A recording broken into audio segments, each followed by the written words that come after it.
So last Saturday, my roommates and I decided we were finally going to answer the age-old question, can you really tell the difference between name brand and off-brand sodas, or are we just paying extra for the label? We made a spreadsheet, bought a dozen off-brands with names like Cola Thunder and Spritz Up, and set up a truly scientific blind taste test in the living room. The only weird thing was that one can had a label that looked like it had been printed at home, reading Spriteagist, lemon lime with a spirit. We figured it was just some knockoff trying to avoid a lawsuit, so we shrugged and tossed it in the ladder. Everything started off normal enough. Roommate number 1 correctly guessed Dr. Bob was not, in fact, Dr. Pepper. Roommate number 2 declared that Mountain Shouten tasted like melted green lollipops and regret. Then, it was my turn to try the Spriteagist. I popped the can open, expecting the usual fizzy hiss. Instead, I heard a faint but distinct, "Help me." We all stared at each other in silence, then at the can, then at each other again.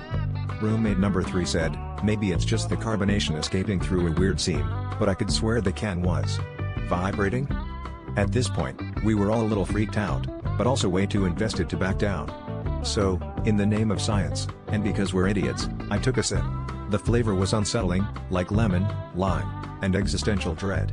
Roommate number 2 asked if I was okay, and I said, "Yeah, but I feel like I just drank a secret." The can started rattling on the coffee table, then rolled itself off and landed upright, which honestly felt like a personal attack. We watched as Spriteagist slowly fizzed out, leaving behind a sticky residue that spelled boo on the tabletop. Roommate number 1, ever the pragmatist, said, "Well, at least we know why it has more spirit than Sprite." And that's when we realized, Spriteagist isn't off-brand. It's just got a little more soul.